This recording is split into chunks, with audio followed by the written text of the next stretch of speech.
A while ago I made a video talking about how I bricked my account, all while having one of the best teams in the game. So some of you guys in the comments were right, I overreacted a little bit, but either way, my account was not perfect and I had no shorekeeper, no Verena, had lost my 50-50 too many times to count, about 5 I counted, and wasted a lot of resources. Overall, my account was not looking good, but after making that video, I had just beaten Lupa's story, which is about the end of 2.4, and by the end of Farlova's story, during Cantarella and Grant's banner. So about a month, I had pretty much Uno reversed my account into being one of the best accounts ever. And I want to explain how I did it, so if you're second guessing your account or you feel like it's not measuring up, never to give up, because you'll get there. But what exactly was wrong with my account? Well, the goal of endgame in Wuha is to have 3 solid endgame teams, right? Well, I had the Mono Pyro team, and then on the side I had Jinsei and Cantarella. Cantarella had no signature weapon. Jinsei and Cantarella worked well together, but it just wasn't enough. I had no support that really helped them,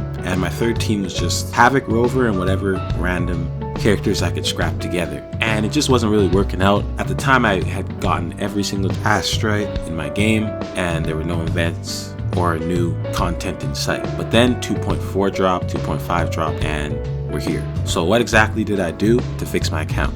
So there's 3 simple things that helped me save my account. Patience, leaks, and I'm not gonna lie, a little bit of luck.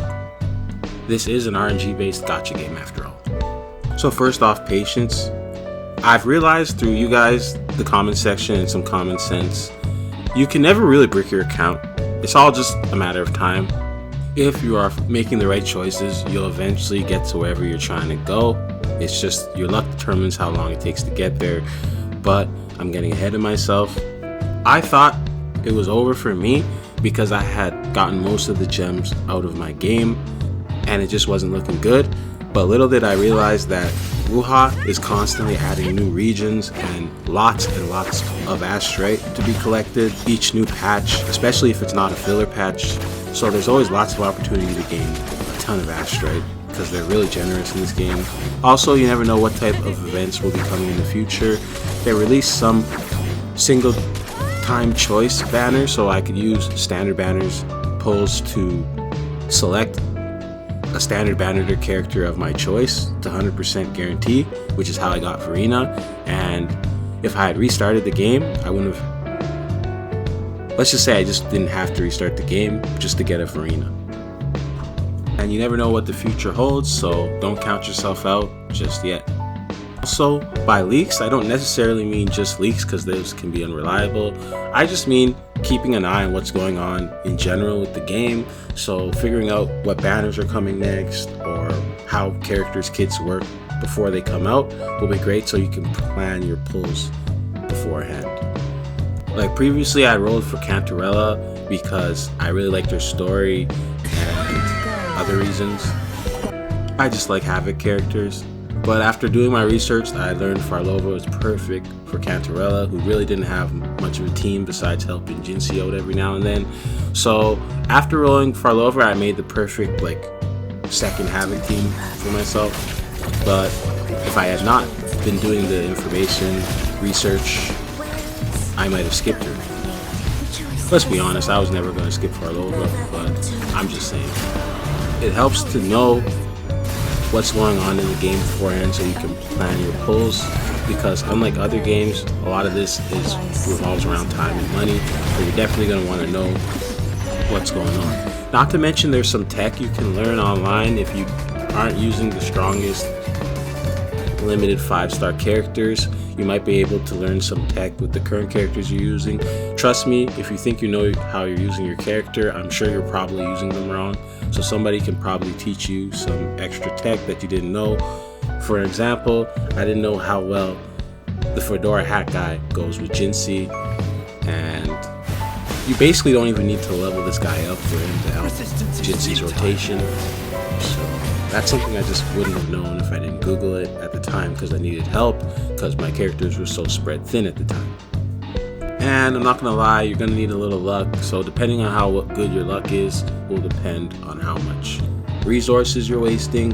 Like for instance, I finally started winning the 50-50. I won the 50-50 with Farlova and for Lupa, which made it so I could actually get their 5-star weapons for a change, which was a huge help to my account. I feel like winning or losing the 50-50 for a free-to-play depends on if you can afford their limited weapon or not.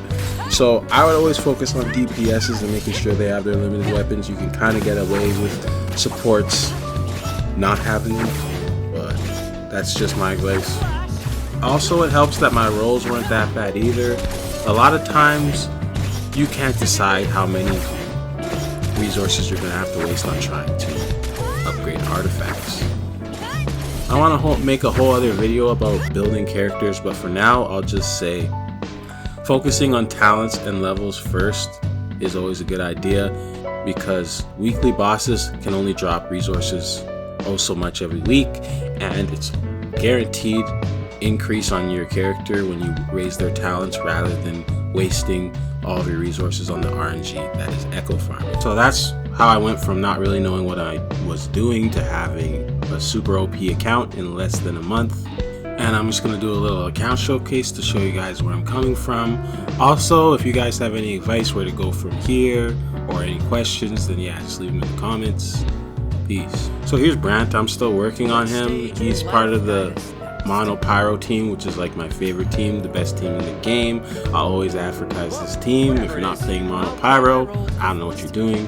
Okay, jokes aside, I think his crit damage needs to be a little higher, but that's it. Like, he stomps all the content regardless. Like, I even had worse crit stats than this, and he was doing just fine, like about 200% crit damage and 60 something crit rate, and it was just fine. But yeah, I'd like to get a couple crit rolls and then I'd be pretty satisfied with him, or some basic attack, because he really is lacking in that. Any advice is appreciated. Like, is this good enough? Should I have his crit damage at 300 or something? I don't know what your guys' standards are. Then there's Chang Li. I haven't really touched her since I got her. I feel like her stats are good enough.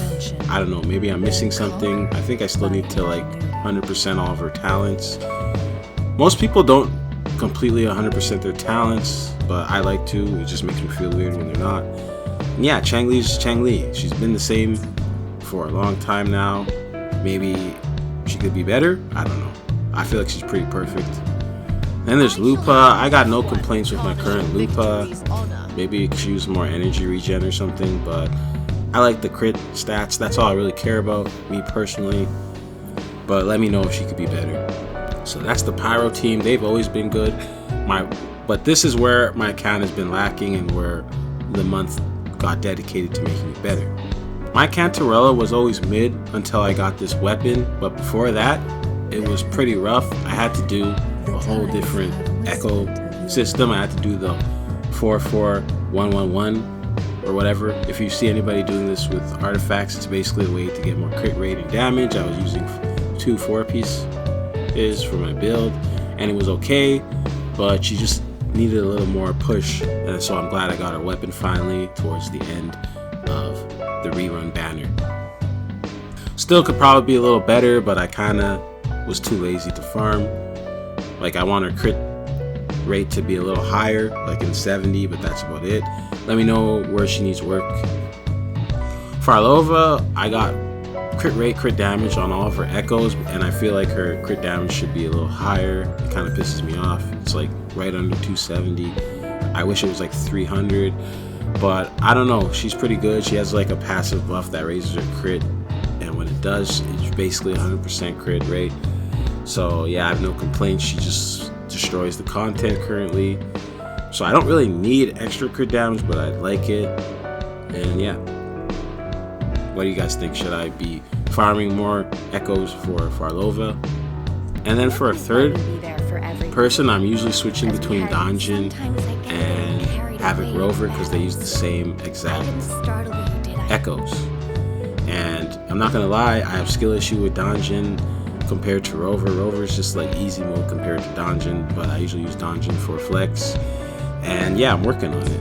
I've pretty much given up on getting better rolls on this, but they could probably be better. Let me know what you guys think.